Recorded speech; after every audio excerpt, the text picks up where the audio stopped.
And why am I doing this? Because the goal has always been no student debt. None. Hello, I'm Milo. I'm an international bachelor's student in Europe. I'm originally from Kansas. And I wanted to talk to you guys about how finances work for me here in Europe. We're going to be talking about how does budgeting even work? What sort of budget logic do I follow? 2, what does my budget look like? How much money am I spending? 3, the technical aspects of budgeting, apps and stuff like that to keep me on track. And 4, some other tips and tricks for dealing with money and finances as an American in Europe. So let's dive into it. One of the main things that I follow when I think about money is this metaphor of putting rocks and sand into a jar. So the concept is you want to fit as much into the jar as you can. The rocks in this metaphor are the big things that you need to pay. Your rent, maybe your transportation bill, groceries, other important things that, you need that to live.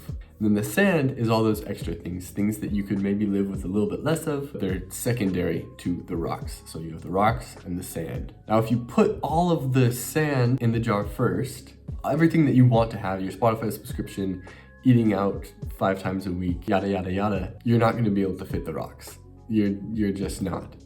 But if you put the rocks in first and then you pour the sand in, then it's all going to fit. When you accommodate those big chunks of money first, that's when it's all going to work out. That's what I follow. I make sure to always know what am I paying for rent each month, how much money am I going to spend on groceries, try to keep it in the same ballpark, and then other big expenses like that.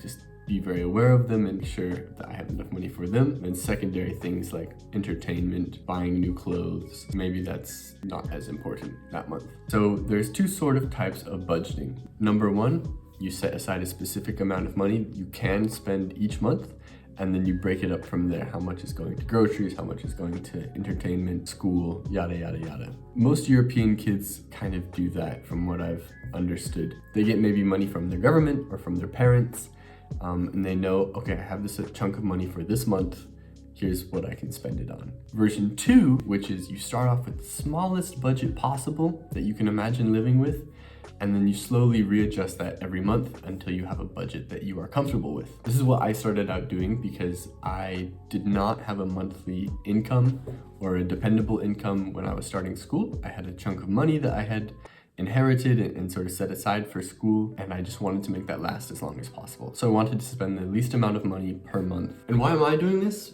Because the goal has always been no student debt. None. So I'll show you what my budget sort of looks like now. So right now, I allot $150 to groceries every month. Eating out, I allot $43. Transportation, I allot $25. For entertainment, I allot $30. For school, I allot $10. For biking, I allot $30. Let's dive into each of the categories. First up, groceries. I have allotted $150 to groceries to spend per month. And on the average, I spend about $30 to $40 per grocery store trip. I typically shop maybe once every 10 days. Maybe sometimes it's a week or maybe it's 2 weeks if I'm really good at meal planning, but I try to make it last a while, maybe make 2 or 3 meals per trip. I'll buy bread, pasta, and grains as sort of 3 bases.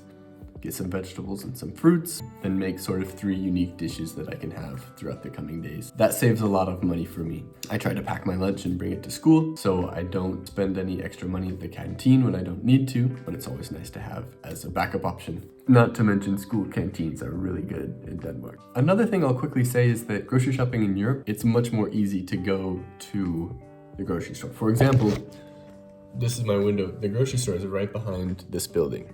It's just like right there. So I can walk and grab butter whenever I want, and I don't need to necessarily think about it Costco style where I'm going to, buy in bulk and have it for a month or something. I should also just say that groceries are different for everybody.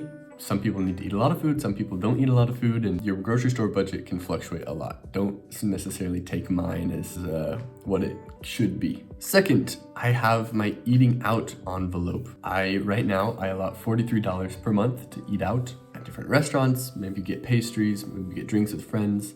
Honestly, I found, at least this semester, I don't use up all of it. I will eat out if I'm traveling or if I'm visiting a new place. If I'm in Copenhagen, then I typically eat out. But here, I'm in Aarhus right now, and I don't need to eat out that much. I have a great kitchen at home, and cooking is a passion of mine, kind of. If I do eat out, I get kebab or something sort of cheap and really hearty.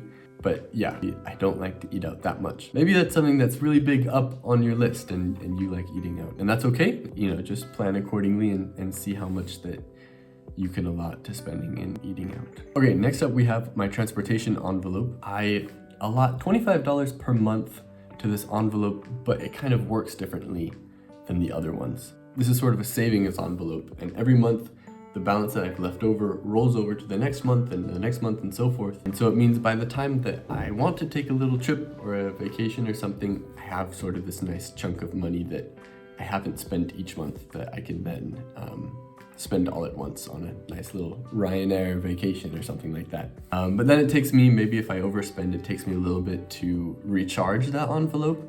So right now I'm negative $30 in debt. So that just means, okay, no spending in that envelope this month, spend a little bit less in that envelope next month, and then we can start recharging from there. Additionally, this is where I put public transportation charges. But for me, a public transportation pass in Prague for a student is $16 for 3 months.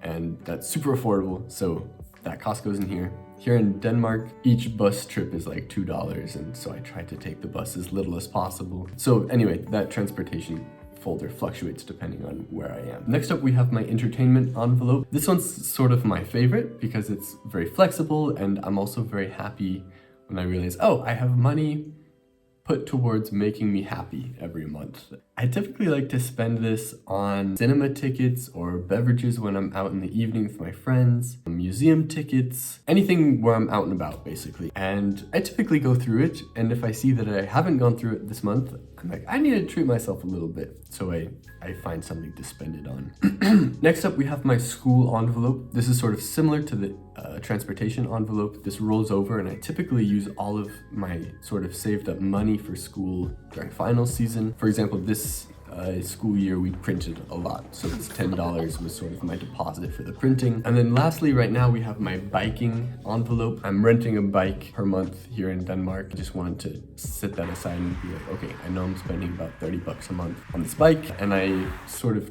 took that $30 out of other areas of my budget when I first moved here. So I'm still at the monthly maximum spending, but just spending a little less in the other categories so I can pay for a bike. And then lastly, we have my gift envelope. This is where I put money to make sure that I know that I can splurge or buy something nice when I want to. I typically just get money for Christmas since shipping stuff to Europe is such a hassle. Plus, Denmark closed down their national postage service this year, and that was very sad, so it's very expensive here now. And then I'm also just terrified of Czech post offices. I've had some scary experiences there. But anyway, I try to keep that money delineated from my other stuff to just know, hey, my family has given me gifts. I need to go spend it on something that's like a gift. Okay, that is it for part 1. In part 2, dropping next month, we'll talk about the digital side of things. What apps can you use to track your budget? And then what apps can you use to manage your finances, exchange currencies, and save the most money that way? Again, we'll make part 2 in a month, so hope to see you there.